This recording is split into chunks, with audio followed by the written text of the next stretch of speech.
There is no antidote. There is no Hello, my peculiars. I'm so excited to see all of you tonight. I see you lighting up my dashboard over here with your introductions. We have people from all over. I see Utah, Southwestern Ohio, California. Some people are here from Virginia and others from out of the country. So welcome to Peculiar Book Club. We have a great show for you tonight, and we are going to be introducing what I know is one of your favorite people, Lindsey Fitzharris, who's author of The Butching Art. And I also have with me tonight my co-host, Davey Berris, who's our pop culture quizzer. Hey, everybody. So good to be here, and we are going to have a really fun conversation. Me and Lindsey were just talking beforehand that, the gloves are off. We're going to be talking all the bloody details tonight. So get ready for a really great conversation and, of course, a fun quiz and some pop culture references towards the end. Yes, and of course, I decided to dress for the occasion. I kind of like to think of this as almost the Lindsey Fitzharris uniform. Lindsey, welcome to our show tonight. It's so exciting to have you. It's so great to be here. Wow, that intro was like really, my heart's like racing. I'm a little bit nervous to come on the show, the countdown and everything. But yes, we're all wearing red tonight for the Butching Art, which is great. We also intentionally arranged our bookshelves so that it would look like we were in the same room. And, that's not easy. Yeah. This is a really long bookshelf. It stretches. That would be amazing, wouldn't it? If like we just turned the angle and actually we're sitting right next to each other. It's been a really long time since we've been able to see each other. In fact, the last time I physically saw you was when I was actually on book tour in 2017, and you hosted me in Cleveland. So that was that. It feels like ancient history at this point, doesn't it?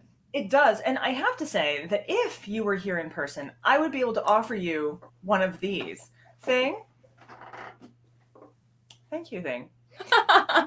This right here, as we now have the new name, the Himo-Hito, is, yes, it's a very exciting drink. I discovered that you could actually make this virgin as well. Honestly, you could just put this in milk. It's this melty strawberry pomegranate loveliness and make yourself sort of a strawberry milkshake. So what's in it? What's the alcohol?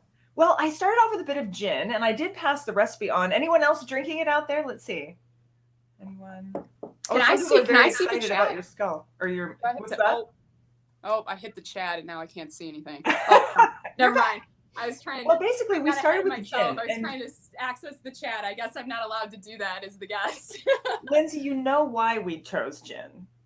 We chose it for you because it's your favorite. I'm a huge gin drinker, you guys. Everybody knows that. Although tonight I am drinking. It's, you know what? It's midnight over here in England, so I'm trying to stay awake so we can talk about the Butching Art here. Oh, I'm seeing the comments. Yes, the mug. I got this in Venice. I should have bought a ton of these because everybody always comments on these. This is the official mug of 2020 and 2021. So. I think that makes good sense. It really does. So anyway, the gin is the base, and we added a bit of chartreuse. And the reason the chartreuse is honestly just because it's the color of a fading bruise, and I thought it worked with the aesthetic.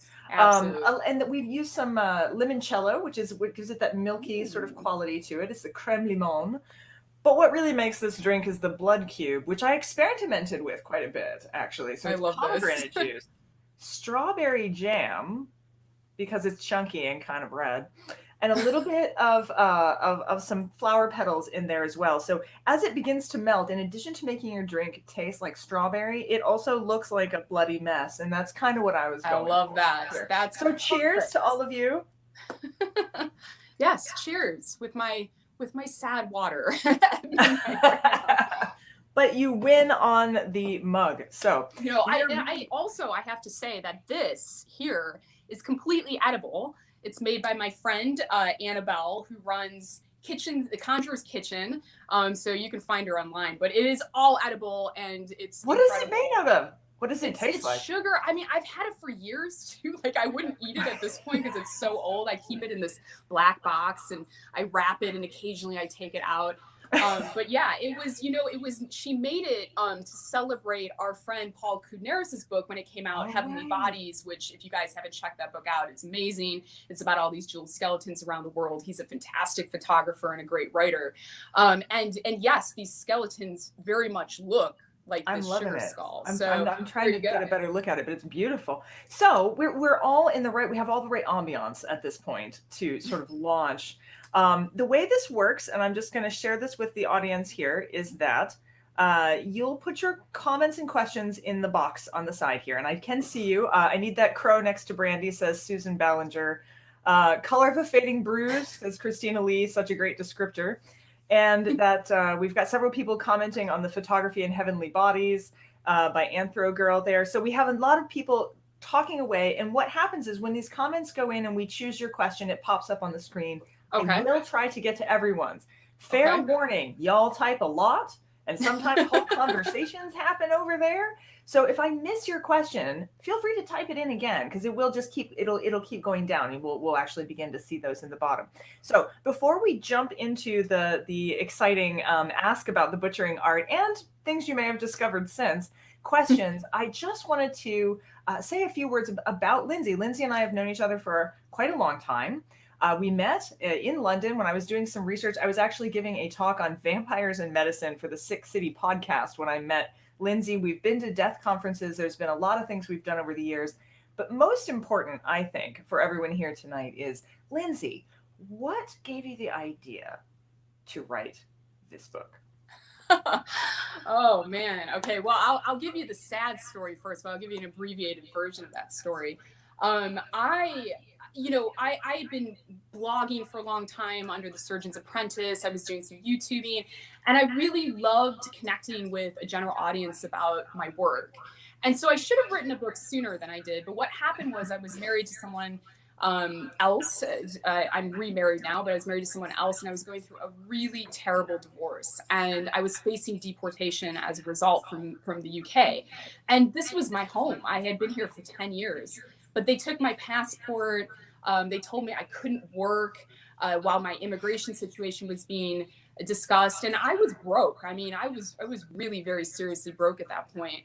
And so I did the only thing I could do, which is I wrote a proposal for a book. And it was my luck that I came across Lister's story, and not only came across his story, but nobody had written it. I mean, I'm still kind of half expecting someone to stand up and go, you'll find that, someone wrote this story for a commercial audience a few years ago. But it's been my absolute privilege. And so I say that, Joseph Lister saved so many lives. In fact, you could argue that he saved more lives than any other person who's ever lived, because if you extrapolate what we've been able to do, because we understand germ theory and because we use antisepsis and now asepsis, he saved so many lives. And he also saved my life, because this book has lifted me out of a terrible, terrible situation. And it's just breathed new life into what I do. And it's just been absolutely wonderful. So the long story is, went through a terrible divorce and had to write a book, and then ended up kind of, connecting with Lister's story. And it's been really wonderful. Great. That's marvelous. It's almost like Lister was your friend through the connections that you made in the book. So yeah, that's really great. I had to move out of my flat in London. I had to move elsewhere during the divorce. And I ended up just randomly moving very close to where he was buried. And so I would go and visit the grave. And it's in North London, and I forget the name of the cemetery now. I can tweet about it later. But the grave is really unremarkable. Actually, there was an opportunity to bury Lister in Westminster Abbey, but he really wanted something understated. And if you have read The Butching Art, if you're coming into this having read it, you'll know that he was a Quaker. He gave up his Quaker religion to marry his wife Agnes, but I think that Quakerism was always with him. So I would go and visit the grave, and I was telling a friend recently that I need to go back, and I need to put the book there and leave it there. I know it's going to get all moldy and gross, but I need to leave the book there, because it's just been such an incredible journey with Lister. That's fantastic. I did just see in the comments that some people are saying they're getting a bit of feedback from your computer, Lindsey. Is anyone else seeing that? I can try to maybe turn down. I'll try turning that down. Is that a little bit better? I'm on the iPad, so I can't. Yeah, I know. Technology, right? Again, once again, if only you were actually in the room with me, we would be having so much more. I know, it would be much better. Is that okay? I can't see people's comments. Okay, people say it sounds better now. All right, fantastic. Little fixing on the fly. I really love that story about Lister and also about your journey as an author. And I think we'll probably no doubt get questions about that. But I don't want to hog up all this time and not allow the people in the audience to ask their questions. So again, ask your questions in the chat. I think I saw one that I missed earlier. So if that was you, please go ahead and type now. You're all probably, aha, there we go. Did you have a favorite case study, or what was the most gruesome story you discovered while researching for the book? Oh, God. You know, I was talking to Brandy a little bit earlier because a lot of you will know that I'm finishing the edits for my next book. So my mind has been squarely in World War I because my next book is about this man named Harold Gillies who rebuilt soldiers' faces during the First World War. And I'm really excited to tell you guys about that book at some point.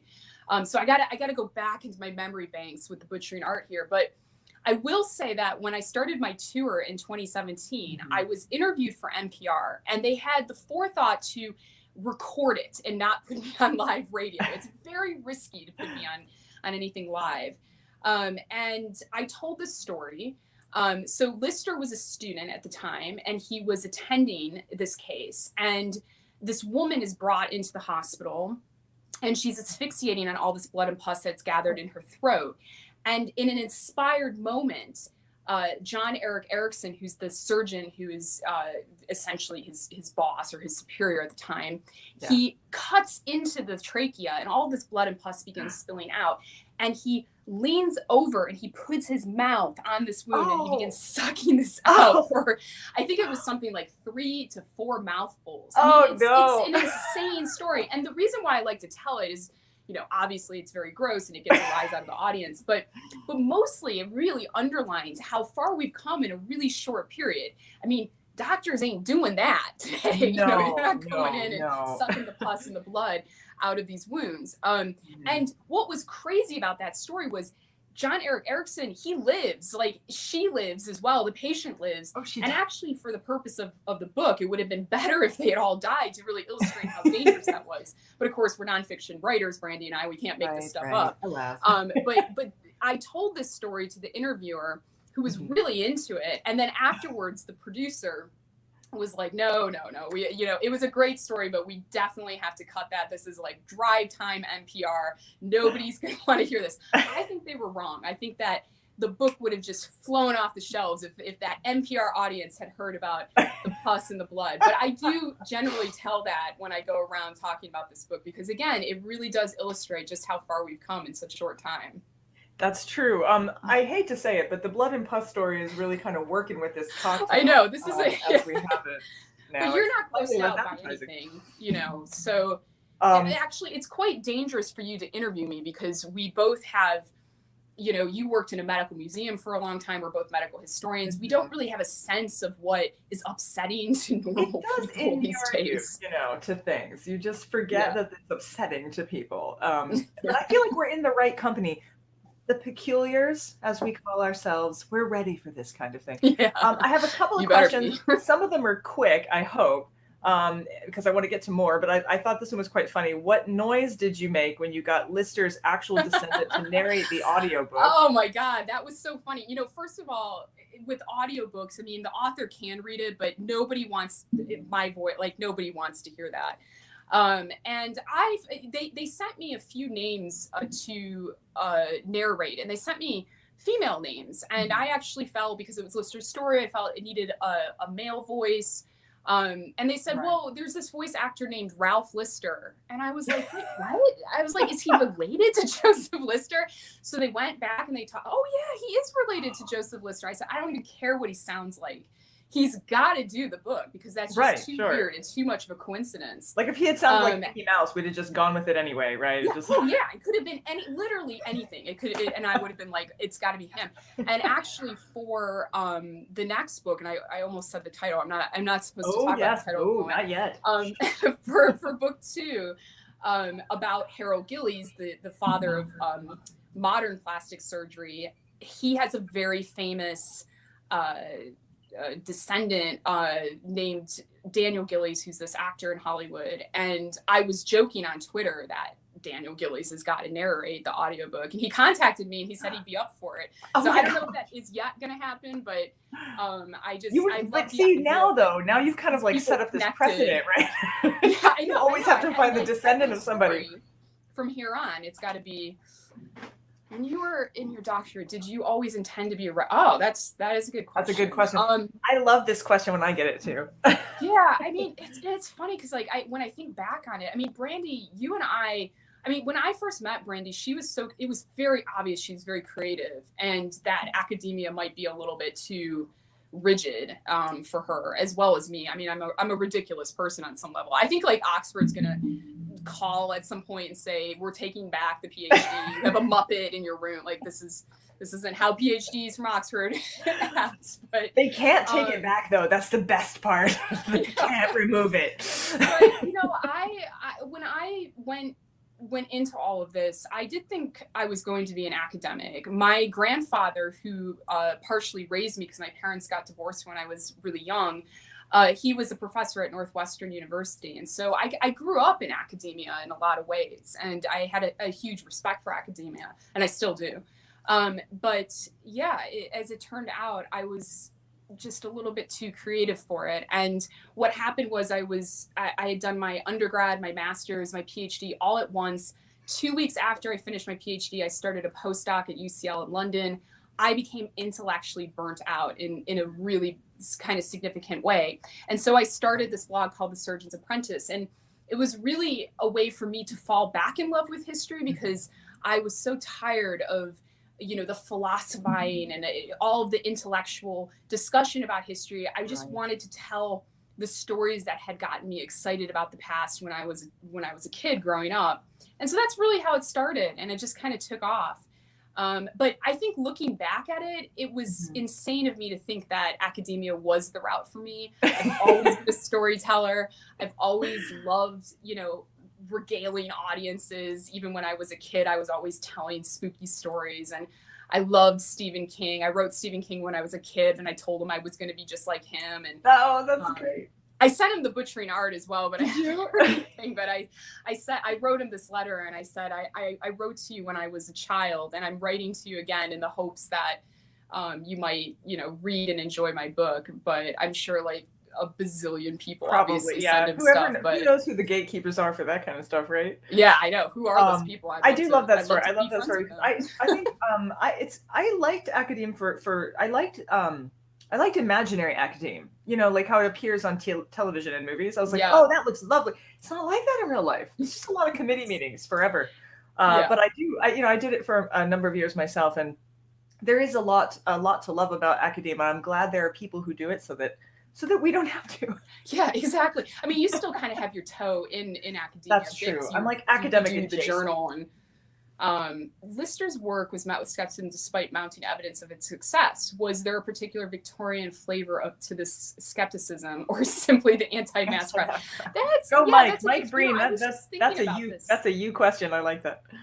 You know, I was thinking about this earlier, Mike, because I was thinking about how, you know, through this pandemic, we see the WHO and the CDC changing their advice. And a lot of times people will be like, well, they were wrong, so why should we trust them? Like, now they're saying this. But that's just the scientific method that we're seeing. I mean, when something is new, we're going to be adjusting our advice. I would be more worried, actually, if the advice had stayed the same from, you know, day one of discovering that we have this virus circulating in a population to you know, today. And Lister went through the same thing, because he was sometimes wrong and he would change his methods accordingly. And a lot of people, even within the medical community, would point to that and say, well, look, you know, he's already admitted that it didn't work the first time. And the other problem with Lister's methods at first was they were really complicated. And we were coming out of an era where speed and strength were vital to the patient's survival. So you have these older surgeons who are used to operating very quickly, and suddenly you have Lister coming along saying, we need to slow everything down, we need to, sanitize everything. It was just such a different shift for them. Well, and I saw a comment earlier. The other part of that was that he was essentially telling these surgeons that they had been killing their patients all along, which I think was a really hard pill for them to swallow, because although some of these stories about these surgeons and these mishaps in the operating theater are comical in 2021, you know, these men were in the business of saving lives. And so it would have been really demoralizing and frustrating to lose patients, and then to realize that actually you were contributing to the problem all along. So I think that the skepticism, it's interesting because the skepticism in the Butching Art, we're seeing within the scientific community. And we see that today as well. You know, when a paradigm is about to be broken, the greatest, you know, pushback is from within the community itself. And with COVID, it's generally a skepticism, I think, amongst the general public who maybe aren't as scientifically literate, but not necessarily within the community. So it is slightly different. But nonetheless, yes, we see that kind of similar, like, oh, well, the advice is changing. Lister was wrong. He's admitting it. So he must have not known what he was doing from the start. I saw a couple other, someone had asked about Liston earlier. I know he's the fastest knife in West End, right? So I saw that earlier. I've lost who asked it. I apologize, about artifacts of Lister and Liston. And I remember that story. I used to tell it while I was giving tours of the Dittrich Museum. And, you know, I've had people faint before, and I wasn't even showing them anything, but I was just using words, but just the words alone. You were showing them disgusting things. I was also showing you just didn't think they were disgusting. I can't believe that they fainted when I showed them the severed arm in a jar. It's true. Again, like, it's that, you know, at the end of this, if you guys stick with us, we're going to show you the trailer that I shot in the old operating theater. Some of you will have seen this many times, possibly, because I am constantly tweeting this stuff. But it was, we have this scene, we created a historical scene where Lister is operating, and they're taking off the leg. It's pre-anesthetic, so the patient is fully awake. And we've had people faint watching this video. But if you look closely, we don't actually show anything. There's just that kind of hint that this is happening. So the camera cuts away at that sort of crucial moment. And I really think people's imaginations are way worse than whatever we could show on camera. I think the same when you're going through these museums, people, you know, you put yourself on that table, or you put yourself in that situation. Robert Liston, in terms of artifacts related to these people in the Butching Art, there is so much out there, especially in the UK, which is why I love living here. Medical history is alive and well in this country. And there's some great museums. There's the Wellcome Collection. I often post on social media various objects from the collection. Surgeons Hall up in Edinburgh is brilliant. They have Lister's coat, which I hadn't realized until I was on book tour and I got to take a picture in front of it. And there's something, you know, a coat, it's such a personal thing. And so it made me feel very close, like he was a real person, because I think when you're writing these books, they almost aren't real on some level.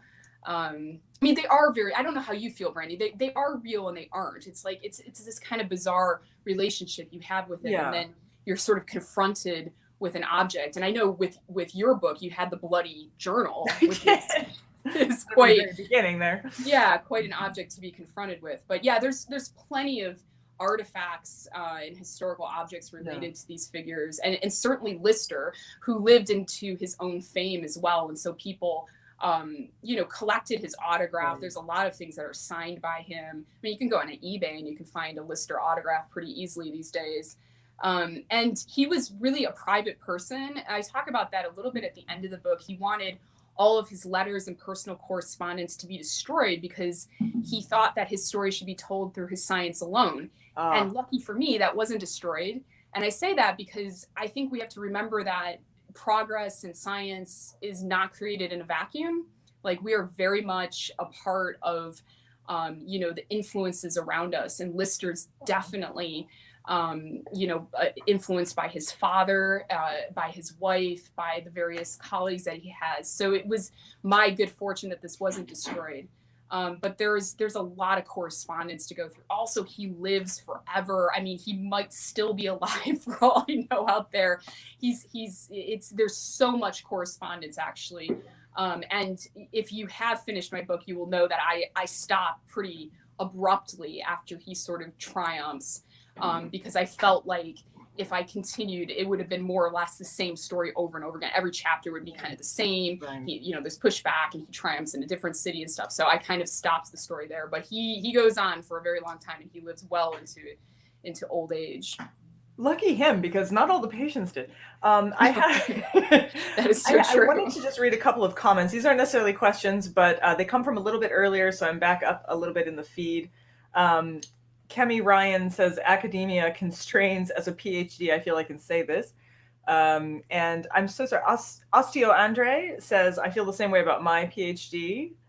Yeah. Sarah McMullen mentions that Daniel Gillies is a Kiwi. Go Kiwi. Yes, and so was Harold Gillies, actually. Yeah, that's right. And I like Susan Ballinger says, I've worked with PhDs. You guys are more normal than any of them. And bless your heart. I love you. Yeah. Yes, there's some great comments here. We're normal because what? Let our freak flags fly, say both of them, actually. But yeah, I mean, to all you PhD students out there, definitely not trying to like turn you off from academia. It's just, I think as you go through that process, it's a process of discovery. I mean, you learn a lot about yourself. It's a difficult degree. You kind of birth this thing at the end, much like writing a book. Right. But it's not as fun because you don't get to think about the world in the same way that authors do. But we still panic even though we're writing books. Like to recruit people who have PhDs, especially in history of medicine, and science, to start writing, more pop history, more pop science, because first of all, there's a huge audience there for it, and secondly, we need more of that.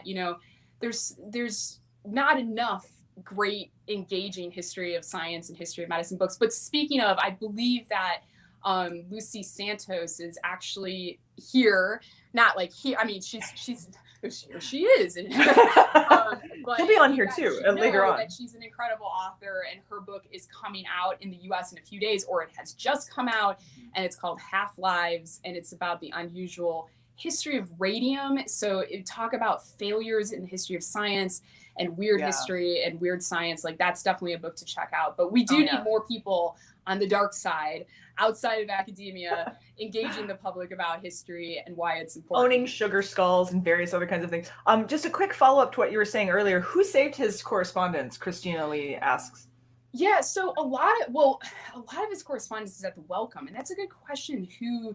How it got there. I assume that some of it was saved by Agnes and would have found its way in, but yeah, I actually don't know how it ends up sort of at the Wellcome, at the Royal College of Surgeons. Of course, there are collections where we're getting letters from Lister, but it's coming from other doctors' collections who were corresponding. He corresponded also, by the way, with Louis Pasteur, who's a huge and important part of this story. Sure. When I set out to write the book, I actually wanted Pasteur to have a much bigger role.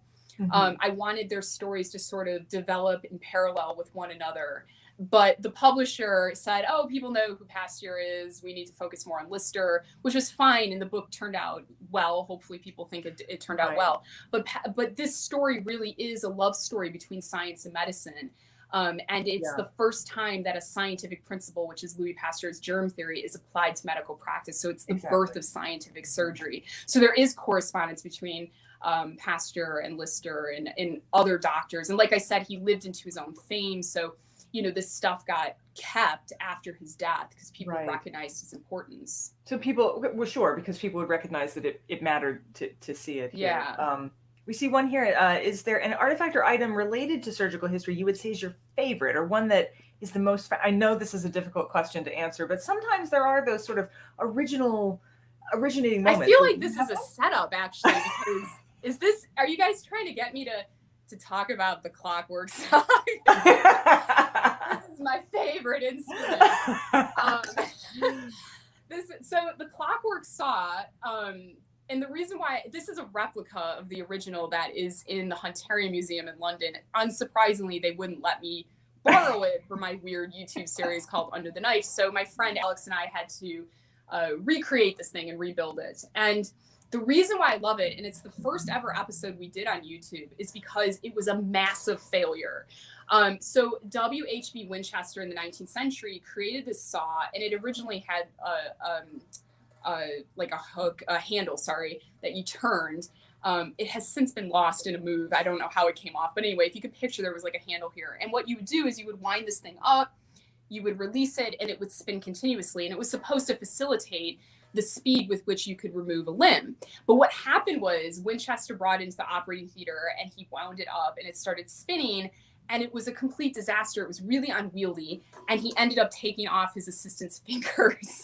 So needless to say, it never left the prototype phase.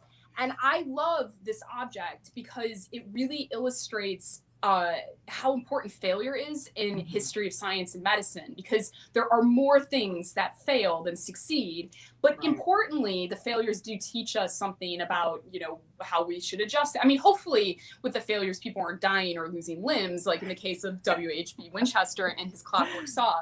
But nonetheless, it does illustrate that, you know, failure is a very important part of finally getting to the right answer in science and medicine. And I think we've lost our we've actually people pizza cutter. Yeah, that is it. Yeah.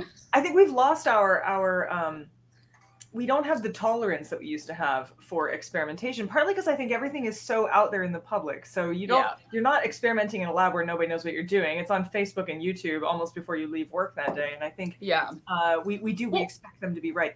I just saw a question, since you were talking about Under the Knife, I did get a question which I thought was quite interesting about that show. A little shout out there, and also about the music that you used. And do you listen to music when you research and write, which I think is a really interesting question. So the music, so I keep talking about this guy, Alex.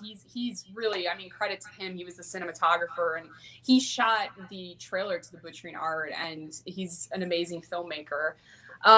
He did that whole opener, and it was funny because I came to him at one point. I said, I want to do a YouTube series, but I don't want anything overly complicated. And then suddenly, you know, we had like a magical bucket and we had to do all these kinds of weird, you know, special effects. But that was his joy, was to sort of bring this kind of quirky filmmaking to it. And I just kind of dropped all the weird facts and stuff. And in one episode, I'm wearing an inflatable condom costume, and I'll never forgive him for putting me in that. It's like out there forever. Like there's no point on even denying it. But it's Beethoven. And also, by the way, it's a nightmare getting music for YouTube because you have to license it and pay for it. And I mean, it was really, so we had to be very careful what we kind of ultimately put up there in our videos. I don't listen to anything when I'm writing. I have to be, you know, really in the zone. Yeah. And the other thing is, I know, Brandy, you do this a lot too. People don't really realize that it's not just about the story, it's about the words. Like, I read it out loud. I want the right cadence. You know, I will be brutal and cut things if I feel like it's kind of flabby in the middle. You know, so my books are never going to be like these huge, I mean, they're never going to be these huge books. Like, my books are very slim, fast. I like the narrative to, you know, to get in, to get out. I don't want to bog people down too much. And I also think that, you know, you go into a bookstore, for me, if you see like this, it's like a book about John Adams and it's like this big, and you're like, oh God, I don't know if I have this, you know, I like John Adams, but that seems like a lot of dedication, you know. So I have to convince people to pick up a book about medical history, which is already not an easy task. And so I like my books to be really fast and slim and inaccessible. But yeah, when I'm writing, I'm just very much in the zone. I'm reading it out loud to see what it sounds like to the ear. But yeah, the words, I don't know, Brandy, do you play music? I don't. I think the words themselves are kind of the music, you know, because you're listening to. I see a comment here, which I want to hold off on. This is Geneva Stanbridge is asking us a question, but I'm gonna ask Geneva that you give us a minute, because I want to come back to that. I think that's a really good question to come closer to the end of our show today. So I'm going to skip forward here. I do see several of you asking if there was any overlap between Jack the Ripper and Lister. This is Cami Ryan asking this question. And I don't know. Do you know? Well, I mean, Lister lived through, like I said, he lived forever. He could still be alive, hanging out in Florida for all I know. He certainly lived through the Ripper crimes, but there was, you know, there's this belief that Robert Liston and the knife that Liston used was potentially used in the crimes. And I'm not 100% sure that is true. so I actually think I said that in the book, and that's something I need to like change for further editions, because I think now I found that might not actually be true. There's all these kinds of like weird myths about Jack the Ripper and surgery, and but yeah, if Lister certainly would have been aware of him, but I don't know of anything that he commented about these murders. Okay, yeah, that's a good question though, because a lot of this stuff is contemporary, but it's a bit like just think of all the things that are happening contemporaneously right now, and I know. Not everybody's connected to all the things. Question by Sarah McMullen, which was, did you research anything that put you off a certain kind of food? I'm feeling particularly like I may. It's a good question. Nothing. I'm not. I really. It doesn't bother me so much, But one of the things is that, and Brandy, you and I have talked about this too, is how do you balance the gore? I mean, I am a character, like, I'm not gonna lie, like I put it out there, and I have fun with it, and I like that aspect of engaging with history. But with the Butching Art, I did get slammed, especially by academics, about sort of the gore in the book. But for me, I feel like I'm not doing justice to the patient's stories if I'm not telling you exactly what that was like for them. Right. And a lot of cases, I'm actually using their words. I'm using diaries or letters to piece together what these experiences were. And the Victorians were, incredibly poetic about the way they would describe their experiences. So, when you go into the dead house with Lister and you see what that was like for surgeons to be confronted with these dead bodies that were not, preserved in any kind of way, that they would have been in some semi-advanced states of decomposition. It would have been incredibly unpleasant experience, not to mention also very dangerous. A lot of these surgeons died as a result of cutting themselves and then getting infected. So I wanted the reader to have that sense of danger, and also just how different that is, because when you say dissection room today, people have an image in their head of what that looks like, whether you've seen it on TV or you've actually been there. And it's very different, of course, to how it was in the past. Right. Saw that Alison McCowan was talking about Samovice, which is he's one of those ones, right? That made those connections. I think that's really important. That is often my students' favorite as well. Say, thank you so much for asking, because it's tradition. Like, every event I do, Samovice's name comes up, and I feel like maybe I need to write a book about Samovice. But it would be such a sad book, though. Well, here's the thing. So a lot of people will ask me about Samovice because they're like, well, he did it first, Lister didn't really do it. And, but there were a lot of people in this period who were working on the problem of post-operative infection, number one. Yeah. My book is focused on Lister, so you might get a little bit of a skewed outlook. Also, Lister is right. He triumphs, and he's really good at getting his message out. So ultimately, he wins, historically speaking. Right. Semmelweis wasn't really doing what Lister was doing. He was putting together this idea that if you washed your hands, mortality rates went down on his wards. Right. But he didn't know why that was happening. Yeah. And that's really not a people person with what Lister does. Like, he takes germ theory and he applies that to medical practice. And really, until you can explain why you have to wash your hands or why you have to sterilize an environment, you can't convince people to do anything. So he didn't have that part of the mystery solved. But certainly his work had impacted the hospital he was working at the time. For those of you who don't know Semmelweis, he was put into an insane asylum. His colleagues called him the hand washer. And, it was just this kind of very weird end to his story, because I guess he got on everybody's tits about washing their hands. And they were like, he also ended up dying from an infection himself, which is so ironic and horrible. And then he died. Yeah, exactly. And he was fighting off them as they put him into this. It's just, and this is why this story, I think, appeals to people, because it has almost this like romantic sort of end. But there are complicated reasons why Semmelweis is institutionalized, as well as why he's kind of hated by his colleagues. Some of it has to do with his politics. So it's not all about the fact that he's telling people to wash their hands, but there is that aspect. And he's not believed, and he gets really demonized. Lister goes and visits his hospital much later in Lister's career, and they ask him if he knows about if he knew about Semmelweis. Semmelweis was dead at that point, and I think he says that he didn't know about his work, and so I don't think there was any influence actually there. But interesting interesting point about the failure of medicine too. I just saw that someone was asking you to make more under the knife because I have to get back to it. I I will get back to it. I just, I filmed a TV show last year that was on the Smithsonian Channel called The Curious Life and Death of. I really want to convince. So The Curious Life and Death of is more sort of a forensic show.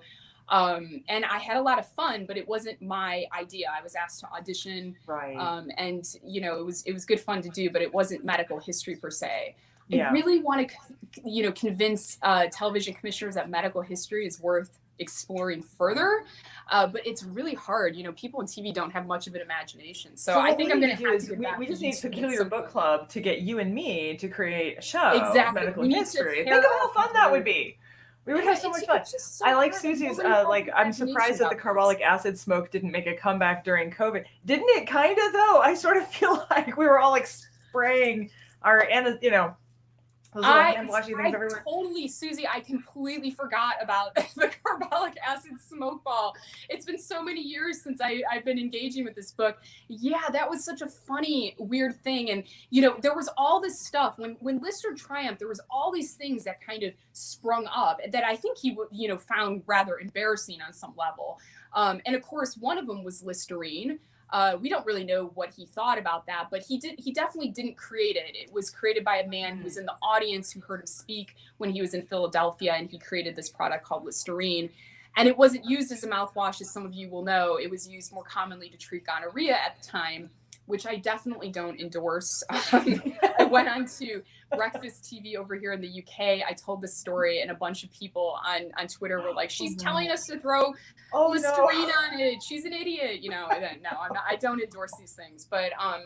But yeah, there was an explosion of all these things. It would be funny. There was a moment in this pandemic. I should have done weird videos of things that we could have brought back to fight COVID. That's kind of Elizabeth Whitman's point there. Staying alive. As if, because I certainly have seen a lot of resurgent interest in my earlier stuff about death, dying, not so much on vampires. Those haven't made a comeback, but my work on death and dying is certainly suddenly back in the zeitgeist, I think. And so have you seen an upsurgence of that since the pandemic has hit? Yeah, I definitely bought that Plague Doctor plushie. He's over there. But yeah, I've been very, very lucky. The Butching Art, thanks to you guys out there, has continued to go from strength to strength. And it's amazing that, this book came out in 2017, and I'm still doing events about this book. I'm doing another one too at the end of the month. So there has been an interest, but it's been very steady. And I think medical books in general, there has been maybe an uptick in kind of interest in medicine, but there's also the backside of that. Everybody's kind of getting sick of COVID. Yeah, they're getting puppies. I want puppies and kittens. Yeah, exactly. I kind of get that. But what you said, Brandy, because you write a lot about death, and I think a lot of people are struggling through this because they're being confronted for the first time in a way they haven't, so they're probably seeking out that kind of material. I actually, this is the question that came up earlier that I wanted to put back up now. Geneva Stanbridge, I think this is a really great question. I think it actually is a good question for both of us in some ways. Do you think that if we've distanced ourselves as a society from the gruesomeness of illness and death, we've affected our ability to deal with death as a normal fact of life? And I can tell you, at least from my work, I talk about this a lot. I actually have a series on on Elemental about coping with death, where I talk about this very thing, that our sense of dislocation from it seems to have made us really ill prepared for dealing with a pandemic. But how about yourself, Lindsey? Yeah, I definitely wouldn't advocate for a return to Victorian period in any kind of way. The thing is, we talk too about the medicalization of death, and this starts to happen in the sort of end of the 19th century when you get the ability to inject drugs into the veins, and so the good death becomes essentially a painless death, and the doctor becomes an important part of that process. And there's been this sort of shift of medicalization of death is a bad thing, but we have to remember a painless death is a good development. So we wouldn't want to go back to the early Victorian period when we couldn't offer a lot of support in terms of hospice. But I do think that people are not as, for instance, in earlier periods before there was mass vaccines and antibiotics, children died at incredible rates. And so there's this sort of myth that, people only live to like 35, but that's not really true. Yeah. These numbers get skewed because so many children are dying. But if you got past the dangerous period of your childhood, you had a good chance of making it to an okay age. But we forget about all this. I was a really sick child. I got pneumonia like every year. I had upper respiratory problems. They never really figured out why. But I definitely was one of those children that would have died had I been born before antibiotics. So I think that we are not as, I think we live in a very privileged time where we're not used to dealing or grappling with death. And we see this kind of playing out with COVID and people maybe not taking it that seriously. It has huge consequences for society as a result. I don't miss smallpox and cholera. And smallpox is always like my kind of go-to, on Twitter when people, they forget, people got smallpox and it was a hideous disease. It was very disfiguring. People really feared smallpox even more than they feared other diseases that were more deadly because of the disfiguring aspect of smallpox. It's hard to ignore, too, right? It's hard to pretend it's not real. Nobody has it today. So nobody, actually, a lot of people think, oh, smallpox is like chickenpox. It's like, no, it's not like chickenpox. It's a terrible, terrible disease. So I will post like historic photos of this just to kind of remind people, because again, we live in this sort of privileged society where, we're not confronted with those kinds of diseases anymore because we've largely eradicated them. Yeah, well, I think it's interesting because now two things. One, you could see it, right? You could see the pustules, so you couldn't pretend it wasn't a real disease. Yeah. However, Cleveland is an interesting case study that there have been deniers all the way back till, vaccine deniers all the way back. Yep. In 1904, we had an outbreak of smallpox, but it was the disfiguring kind, but not that many people died. And so the mayor managed to get a bunch of smallpox vaccines sent to Cleveland, and nobody wanted them. But the following year, the one that comes with the internal bleeding, there's a couple different kinds of smallpox that can the hemorrhaging one, hit, and instead lots of people died, and suddenly everybody wanted to be vaccinated. But technically, the vaccine had already arrived, just people hadn't taken it, and so it is. Yeah. It's people, when Jenner comes up with his vaccine in the late 18th century, there's resistance all the way through, and people think because it comes from cowpox, he puts, I'm not going to go into the details, but he puts this together that cowpox gives you immunity against it. People thought, well, they would start developing like bovine features, and so you get all these like cartoons. My husband is a cartoonist, and so we really enjoy these sort of historical cartoons where people are like half cow because they've taken this vaccine. But people have fears around vaccines. That's sort of timeless. And it's not to say also that, we shouldn't have a discussion around vaccines that are created today. We absolutely should. And there's always ways to make this stuff safer. And there needs to be dialogue around that and not demonization around, where people fall on that spectrum. But I do think that everything today is so polarized. And so it's really difficult to talk about this. I put out these images because I like to remind people that, there's science and medicine has done a lot of good, and thank God that we don't have to, suffer from smallpox today. Yes, absolutely. Well, we have had, this has been fantastic. You guys have been asking great questions. Actually, Lindsay's going to pick her favorite question, and one of you is going to win another signed copy, which we're very excited about. We've had lots of winnings for this particular event, and I'm really excited about that too. But I want to turn this over to our Pop Culture Quizzer because he's got some really interesting questions for Lindsay, and let's see if we can. Oh God, I'm terrible at pop culture. Hey everybody, I'm nervous now. Okay.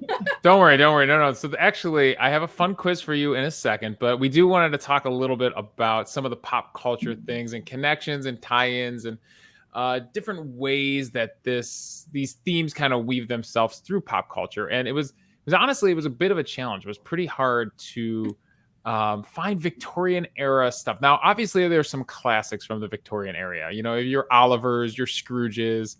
Right. There's some great literature out there too, some fictional literature from that era. But I was specifically wanted to find medicine, and of course, I had to check to see if the hero of our story, if Joseph Lister, if he appeared anywhere in cinema, and the only appearance I could find was in the story of Louis Pasteur.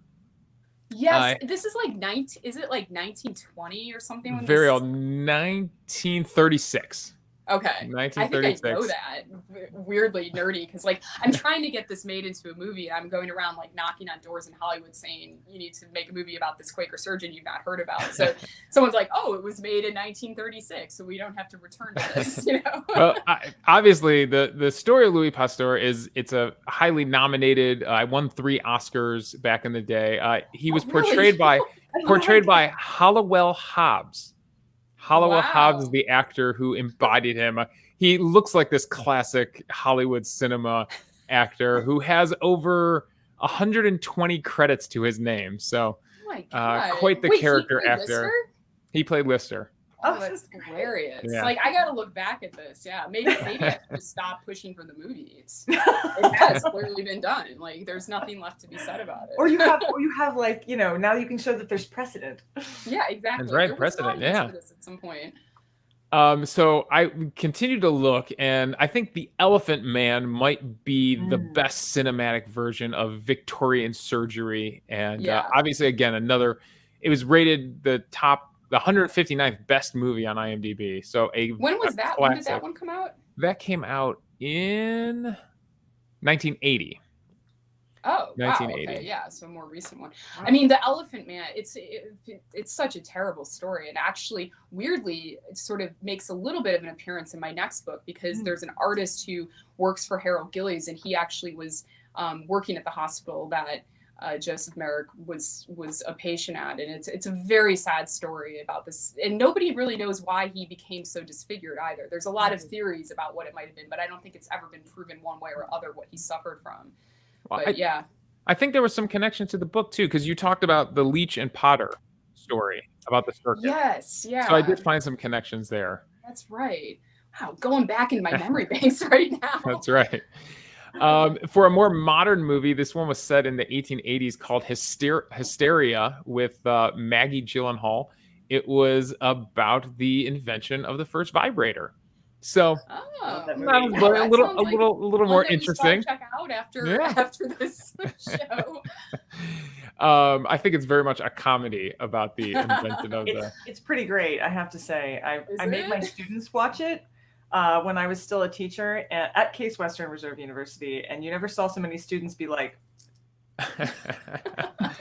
us Americans, right? Us Americans, right? We're so free. If you want to go back to the and see what it was like the first time ether was used in anesthesia, the great moment from 1944 is the story of Dr. W.T. Morgan, the Boston dentist. Oh, that's beautiful. I mean, some of the stuff I had to cut from the book was like the students were like drinking ether, and they would have these ether parties, and they had ethereal experiences from the ether. I mean, it was like a grand time when none of this stuff was regulated, and you could just. But if you come to London, you can have an ether cocktail. I tried to convince my book publisher to have ether cocktails at my. I need to up my game. But they were like, that sounds dangerous. But I guess what you do is it evaporates very quickly, and so you drop it. You put a drop of it onto a strawberry, and you dunk it into champagne. You drink it. It's supposed to get you very high, and then ether wears off also very quickly as well. So you feel very drunk, and then you come off of it very quickly. So they say. I have not tried this actually. I would be like a little afraid to do it, but I'm sitting here going, well, we have Wendy Moore and the knife band coming along. Reason, it's not illegal here, but it's highly flammable, so don't go around playing with ether.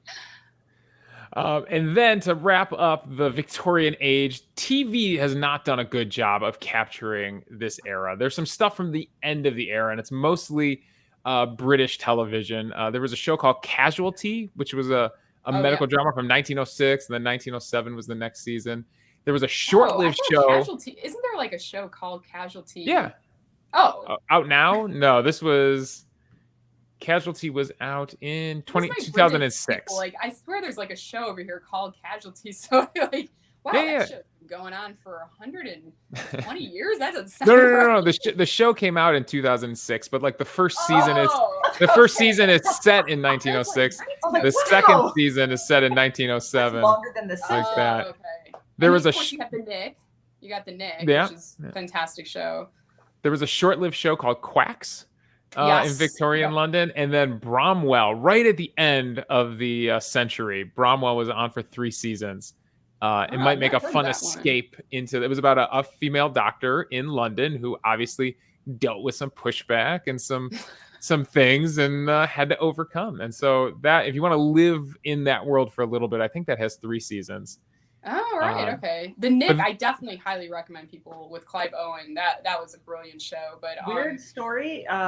The guy that Burns is frenemies with my old boss, and so I actually have I was sent swag from the movie set for some strange reason. It's downstairs in my office. It's downstairs. Oh, it's it looks downstairs so in my cool diner. too. They never sent it to me. I guess I wasn't on their radar, but it had there was a syringe in the kit, and it looks so cool. They did a brilliant job, I have to say. I really want to make the Butching Art into a movie, and I went in and I did pitch this to a Hollywood executive, and they said, well, why is it a movie and not a TV show? And I said, well, first of all, the Nick exists, so I feel like the Nick kind of did it, although it's after Lister's time, so this is now they understand germs and stuff, so really the Butchering Art is sort of pre-Nick.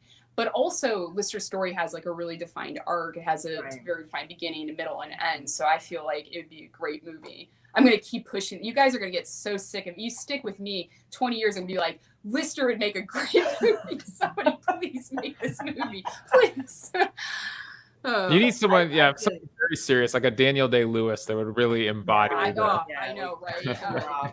But I have written the movie script during the pandemic. I have friends in Hollywood, and they've helped me through this process. So it was great fun to sort of fictionalize part of Lister's story. And so it's out there now in the world. We're going to see if we can get this thing pushed forward. Because I keep telling my audience, I really want to get a movie made. So I'd love to, stand before you guys, maybe on the next tour and be able to say, yeah, something's in the works. Here's the movie poster. Yeah, we want to unveil the movie poster on Peculiar Book Club. All right, Davey, what's your quiz? All right, let's get into the quiz here. So, last week it was the corpse quiz for Mary Roach. This week it's antiseptic answers.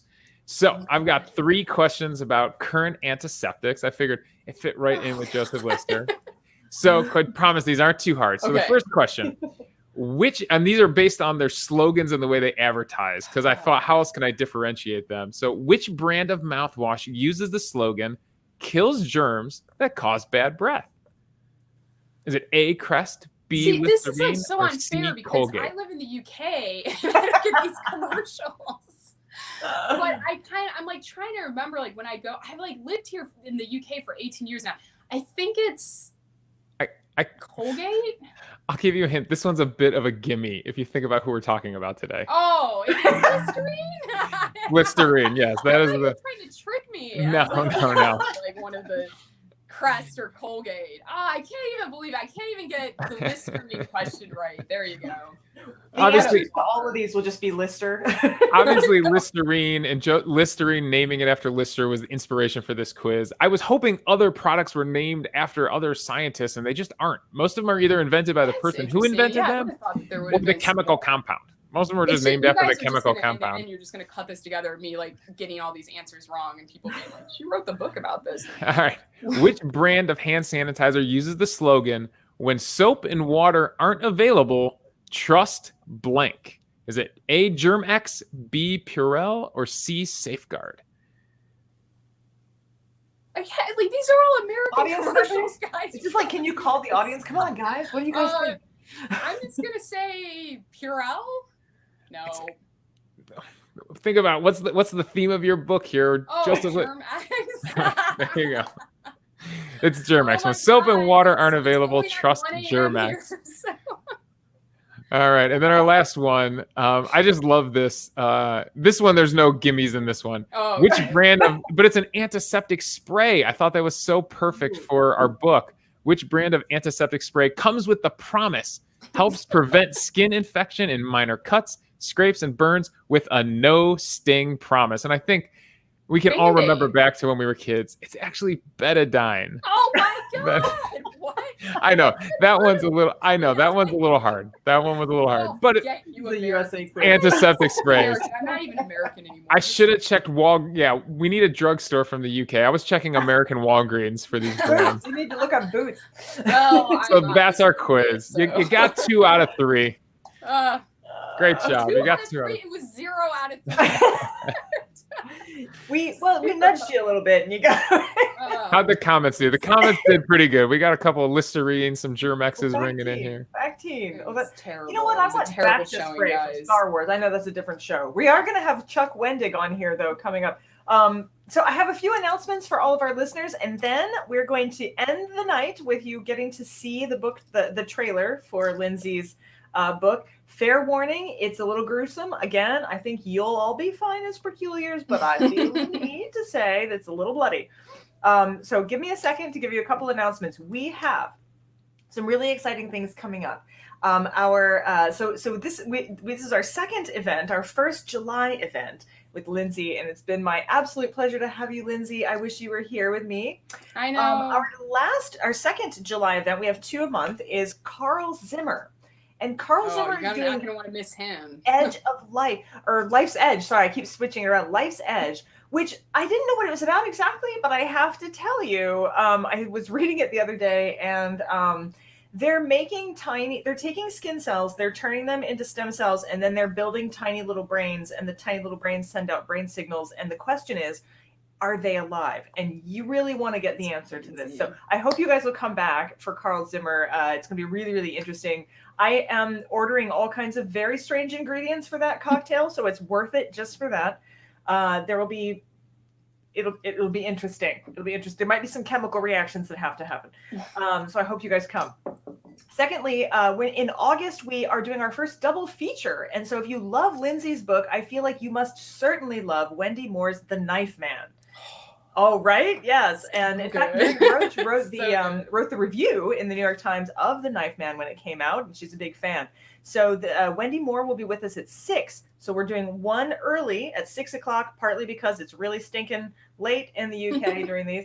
And then at 7, Chuck Wendig, who has done all kinds of things, thrillers, science fiction. He's done screenplays, comics. He is the creator of Cobb Vanth, the Marshall character in The Mandalorian. He's written for Star Wars and is a lot of fun. So our August lineup has those, and also The Ice Pick Surgeon by Sam Keane, which I know Lindsey has also, you've interviewed him recently, didn't you? I am. I'm interviewing him a week from today. So that's fantastic. I'm going to try to steal people. Don't go to Brandy's. No, just go to but both. you know how it is. We just need our own show together. It'll be great. Go to these things, and they always all different kinds of things. And plus, you're going to get a lot more interaction on Brandy's event.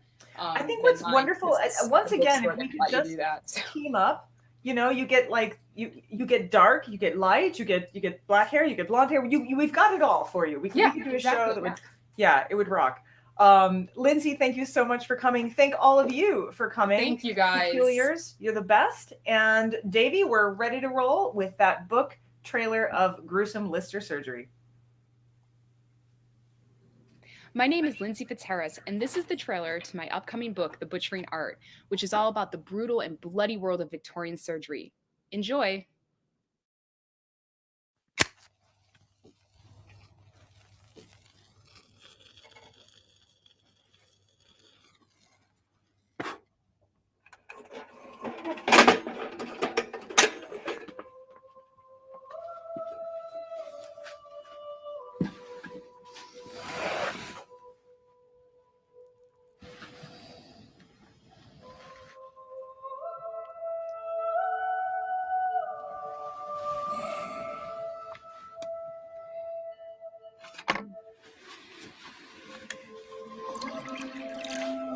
The wound has soured. I'm going to cut it off.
There you are.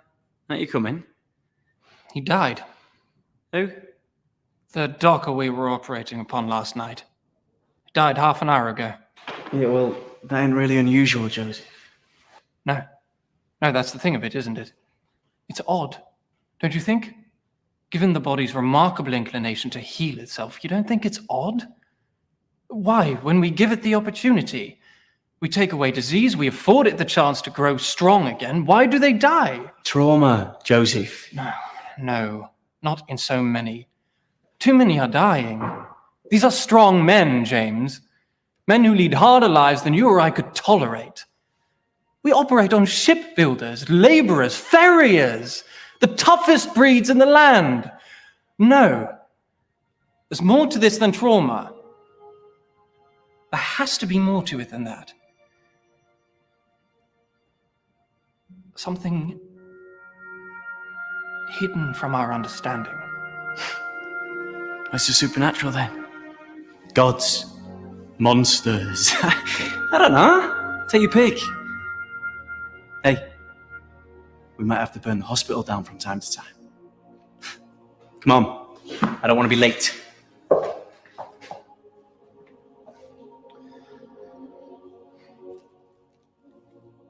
Monsters.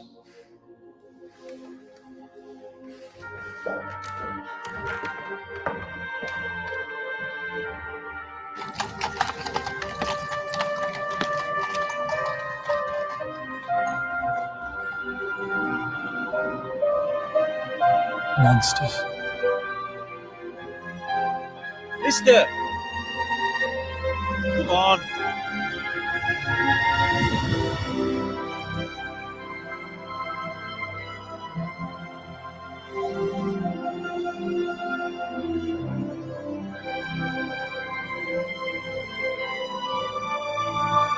We knew we were in contact with genius.